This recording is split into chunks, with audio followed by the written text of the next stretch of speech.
tal? Bienvenidas nuevamente a nuestro canal. El día de hoy vamos a platicar sobre un tema que nos importa a todas las Football Moms.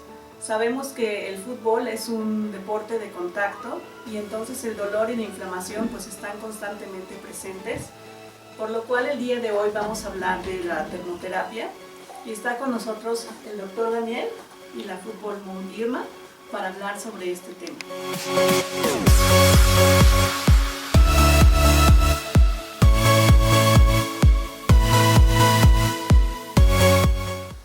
Por favor, doctor, ¿nos puedes platicar un poco qué es la termoterapia? Sí, la termoterapia es un tratamiento muy popular y comúnmente usado en los deportes para disminuir más que nada el dolor muscular y la contracción muscular. Se incluye, como ya se dijo, el frío y el calor de diferentes aplicaciones. ¿Qué métodos existen de aplicación? Bueno, hay diferentes métodos. Básicamente son dos, es frío y calor. Dentro de estas se van a partir en varias formas de aplicación, ya sea directa o por radiación, ya sea húmeda o seca también. ¿Para qué es el frío y para qué es el calor? Bueno, vayamos uno por uno. El calor va a ser una vasodilatación. La vasodilatación es un ensanchamiento de los vasos sanguíneos. Esto va a producir que la sangre pase más rápidamente y que se depuren todos los agentes producidos en la inflamación. Además, también va a producir relajación muscular. Eso es para lo que sirve la aplicación de calor. Bueno, y el frío actúa de una manera un poco más compleja que el calor. Primero vamos a tener una vasoconstricción. Esto es todo lo contrario al calor. En vez de que los vasos sanguíneos se ensanchen, los vasos sanguíneos se van a contraer, exactamente. Esto va a provocar, por una parte, un tipo de disminución de dolor local. También en las células musculares tenemos unos pequeños canales por los cuales pasan todos los nutrientes que hacen que sirva en nuestra conducción del nervio, que esto es lo que hace que percibamos o no el dolor. Entonces el frío va a permitir que estos canales no funcionen del todo adecuadamente y va a disminuir la percepción del dolor. Entonces actúa por un lado vasoconstriñendo y por otro lado disminuyendo la conducción nerviosa. Y sí, la vasoconstricción va a permitir que haya un menor metabolismo de las células, que esto va a provocar que haya menos inflamación después de un golpe. Entonces el frío nos va a ayudar tanto para disminuir el dolor como para disminuir la inflamación. A diferencia del calor, que el calor simplemente relajaba el músculo y disminuía el dolor más que nada mediante un efecto pseudo-placebo. Ahora, doctor, una pregunta. En mi caso personal, mi hijo tuvo un esguince de segundo grado y le mandaron 3 días de frío, 3 días de calor y 3 días de frío-calor. ¿Por qué? Bueno, hay muchos mitos y realidades en cuanto a cómo aplicarse el calor, cómo aplicarse el frío y cuándo es cada uno y si se pueden unir ambas terapias. La aplicación del calor se ha visto que tiene efecto más que nada o un efecto significativo en la relajación del músculo, es decir, siempre y cuando haya una contracción muscular, la aplicación del calor sí va a servir. Si no hay contracción muscular como tal, no sirve del todo. Sí tiene un efecto analgésico, pero sería un poco más placebo. La aplicación del frío, sí, esta se puede hacer después, se puede aplicar después de un golpe, como ya habíamos comentado, primero para disminuir la inflamación y después para disminuir el dolor como tal. El alternar uno u otro solamente se aplicaría si realmente hay tanto inflamación por un golpe como contractura muscular, y se recomienda primero que se aplique el frío para disminuir la inflamación y el dolor y después el calor. Y en efecto ahí más adelante vamos a hablar de cómo se aplica cada uno, cada tiempo, qué temperatura y cuál es el mejor método de aplicación de estos. ¿En qué tipo de lesiones se aplica frío y en qué tipo de lesiones se aplica calor? Bueno, como ya hemos visto, tenemos diferentes formas de aplicarlo, ya sea local y o regional, que se van a compartir la extensión y la general. Primero el frío local. El frío local o regional se aplica para lesiones traumáticas donde tenemos inflamación y también para controlar un poco el sangrado y el dolor. El frío general se puede aplicar para casos de hipertermia, ya sea por alguna infección, algún proceso inflamatorio generalizado o por exceso de ejercicio más las condiciones climatológicas. Después, el calor local se aplica, como ya habíamos comentado muy brevemente, para producir una pequeña sensación de bienestar, por una parte. Por otra parte, el calor local también va a relajar la musculatura. Entonces, en los casos que tengamos una contracción muscular en los deportes, podemos aplicarlo.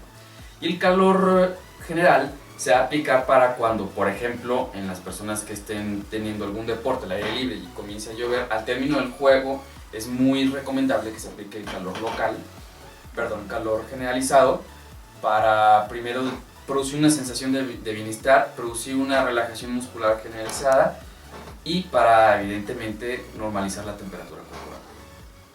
Eso sin lesión, aunque no haya lesión. Aunque no haya lesión. Ah, ok. Y por ejemplo, en el caso de cuando terminan el entrenamiento, puede servir también como para relajación en general, o sea, Sí, definitivamente, más que los nada. dolores, ¿no? O sea que aunque no estén lesionados, pero luego los moretones y los golpes que se dan duro, Claro. entonces puede servir también como para que ya que estén en casa se puedan relajar y aplicarles este tipo de terapias.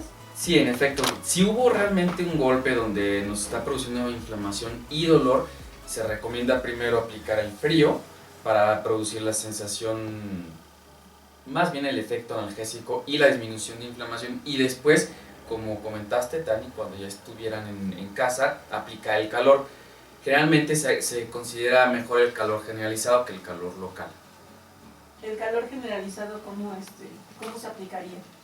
Hay cámaras especiales que son muy similares a un sauna, evidentemente no sería un sauna en este caso, pero la forma más fácil y más rápida de aplicar calor generalizado sería un baño con agua caliente. No se recomienda que esté más allá de 38 grados. Ah, ok, muy bien. Y el calor local ya es con este tipo de El calor local costalitos, puede ¿no? ser con este tipo de costalitos que, vaya, el contenido puede variar, pero la aplicación local y regional puede ser con este tipo de costalitos. Dependiendo de la extensión puede ser de este tamaño, o vaya un poco más grandes, o incluso que es un poco más grande, que sería algo más regional para una extensión completa. Y platícanos, doctor, ¿realmente sirve esta terapia? Sí, es muy interesante. Hay una parte de mito y realidad sobre esta terapia. Se cree que tanto el calor como el frío pueden disminuir parámetros como tal objetivos, pero lo que se ha observado, primero, en efectos positivos de uno y otro. El frío sí, en efecto, disminuye la inflamación a la exploración física y disminuye también el síntoma, que es totalmente subjetivo, del dolor, sí lo disminuye. Lo que no se ha podido observar hasta el momento es que disminuya. En la sangre hay unos parámetros que nos hablan a los médicos de la inflamación, de que existe inflamación o no. Entonces, cuando se produce esta inflamación, estos parámetros en la sangre se elevan.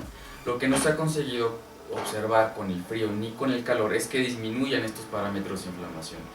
Sí disminuye visualmente la inflamación, sí disminuye la apreciación del dolor por parte del paciente, pero estos parámetros que nos indican a nosotros la inflamación como tal no se han visto que se disminuyan ni con el calor ni con el frío.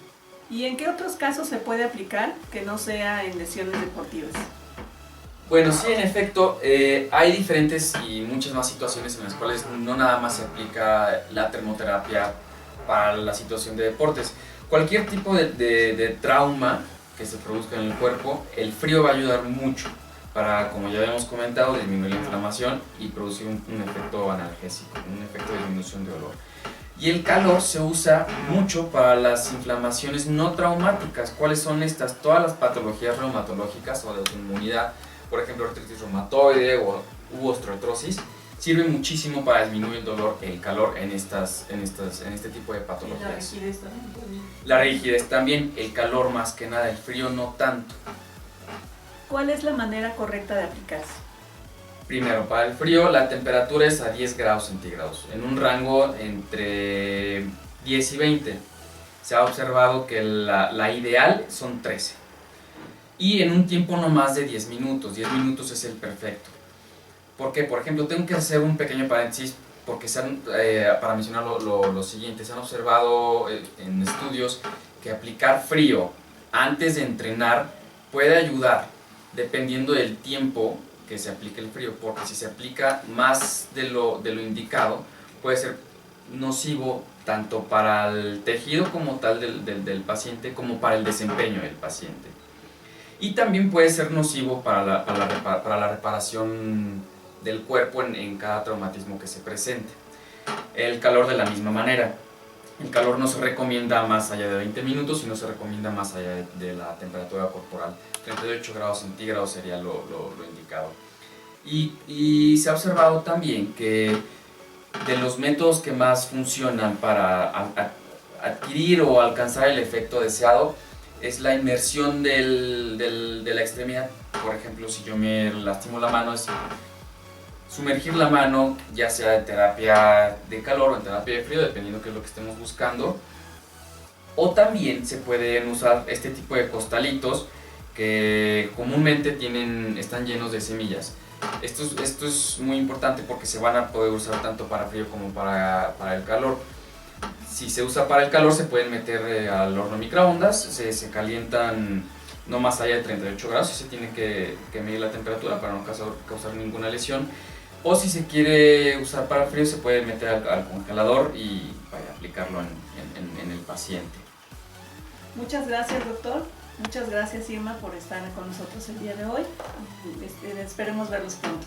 Bueno, agradezco mucho a Tani y a Jess y a las Football Moms por invitarme a dar esta pequeña plática sobre la termoterapia. Fue todo un placer. Muchas gracias. Bueno, pues muchas gracias por habernos visto. Esperemos que les haya servido este video. No se les olvide, como mencionó el doctor, que siempre es importante consultar a su médico. Y pues esperemos que esta información les sea de utilidad y estén pendientes a los próximos videos. Muchas gracias.